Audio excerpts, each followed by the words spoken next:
Vamos a pasar al versículo 33. El versículo 33 dice así: pero todos los madianitas y amalecitas y los del oriente se juntaron a una, y pasando acamparon, escucha, y pasando acamparon en el valle de Jezreel.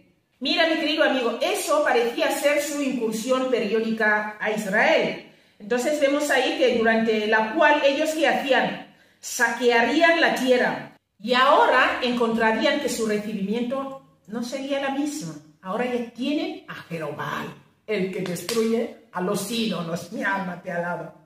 Entonces vemos ahí que ellos hacían esto, parecía su incursión todos los años. Iban ahí y se llevaban, saqueaban a Israel, se llevaban toda la comida de Israel. Qué fuerte, ¿verdad? Se llevaban todas sus plantaciones, los saqueaban directamente, si puedo decir así. Los saqueaban, pero esta vez ya iba a ser diferente.